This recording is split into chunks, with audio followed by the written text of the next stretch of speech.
The listing price is really just a guess. That's a terrible attitude to take. And I've heard really smart people say that. And it's 100% not true. My name's Jason Gruner. I'm an agent in Nashville, Tennessee with Coldwell Banker Barnes. And I was talking to an agent this weekend. I said, in a hot market like this, the listing price is really just a guess. And then we kind of see what happens. And that's someone who doesn't have a plan. And if you don't have a plan when you're going to sell one of the largest assets any person owns in the country, for the most part, most people don't own a big company or anything like that. Their home is the largest asset they'll ever own. And a lot of these transactions are for millions of dollars. And when I hear that the listing price is really just a guess, that's crazy to me. The listing price is a starting point to drive interest, to create showings, to get buyers to fall in love and bid against each other and pay you top dollar. That's what the listing price should be. It shouldn't be a guess. There are very few properties in Nashville or Tennessee or really the United States that don't have comparable sales. We just saw the Frist Mansion pop up for sale for $50 million over in Belmead. That one doesn't really have comps. But for the majority of homes in Nashville, I can find 3 or 4 similar homes that have sold within the last 6 to 12 months. We can bump those up a little bit and get a very realistic price about what your home should sell for. Any agent can do that. It's not that hard. The problem is what we see is, just to take a quick example, if we have a street full and the last 3 homes sold for $550, what do you price at?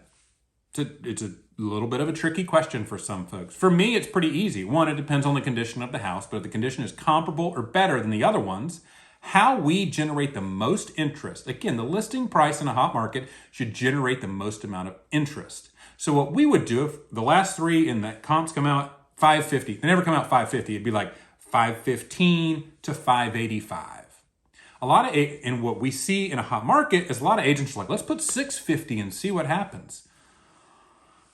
Which is crazy because it means you're going to get much less interest.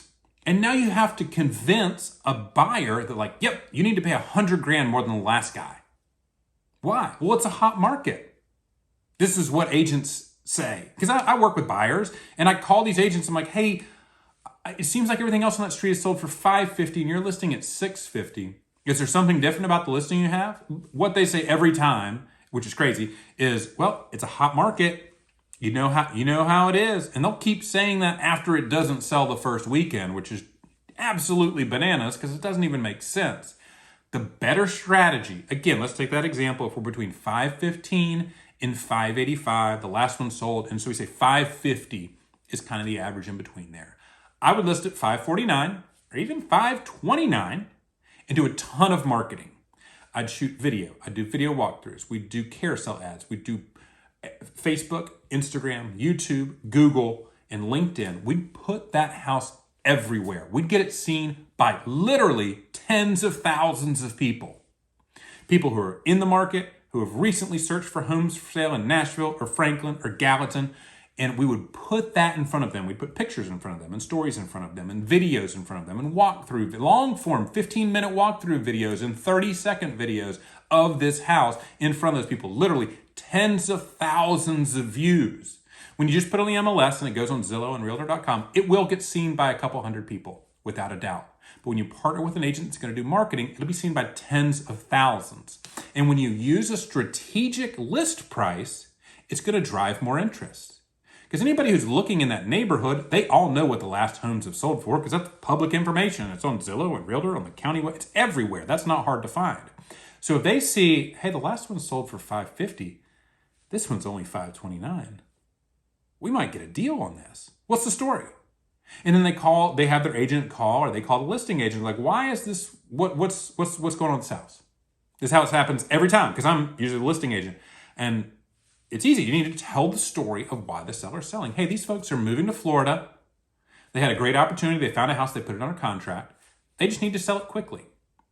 Now, they're not crazy. They're not going to sell it for $400,000, but we've priced it very, very aggressively, and they want to get it moved quickly. We're doing showings on Friday. If you'd like to set up a time, I can get you in very, very early at 8 a.m. and take a look at this house and see if it's the right fit for you and your clients. And that story makes sense. And the buyer's wheels start turning. Okay, they're moving to Florida. They have to sell it. And you tell that story. That's why the list price is a little lower. Okay, I got it. And here's the thing. They're not going to be the only person looking at the house, because if you've priced it on the lower end of your range, everybody's going to see that. And I'm going to tell that story 30 or 40 times. And we're going to have 25 to 40 showings. And we're going to put them all on Friday. So there's going to be 2 or 3 groups of buyers in that house from 8 a.m. to 3 p.m. on Friday. And there's going to be people who would fall in love with it. And they're going to bid each other, and we're going to take it to the highest possible price. And that's how you sell a home for the highest possible price, and why the strategy you use around the listing price is absolutely critical. When you overprice it, you drive down the demand, because you're literally telling people, you're going to have to overpay for this. I don't need to sell it. And that means the buyer, here's what the buyer feels when they hear that or when they see that. I'm going to have to be an idiot. I'm going to have to tell my uncle at Christmas that, yeah, they didn't really want to sell it. Ended up paying, $150 over. But we got the house. Crazy market. We had to do it. No one wants to tell that story. But no one minds to, oh, you guys won't believe this. These people were moving to Florida. They had to sell it in one day. We got in early. There were a couple other bidders, but we bid it up. And we got it for a great price. That's a fun story to tell. So give the buyers a fun story to tell. And the way you do that, the first thing, one of the most important components of it, is to strategically think about the listing price. And when you add on marketing and you tell the story of the house and the story of why you're selling it in a way that positions the buyer to feel like they're going to win, you're going to get 3 or 4 buyers that are interested. They're going to bid each other against each other, and you're going to sell it at the best possible price for the best possible terms. My name's Jason Gruner. I'm an agent with Coldwell Banker right here in Nashville, Tennessee. If you're interested in learning a little bit more about my process, there's a link below. You can schedule a call with me or just shoot me a text message and say, hey, do we have some time? And I'll set up a time. We'll set aside 15 to 30 minutes. If you're serious about selling your house and you want a good marketing plan and you want an agent who's going to spend money on marketing, tell the story of your home, get multiple people interested, and sell it for absolutely top dollar, I'd love to work with you. I look forward to hearing from you soon.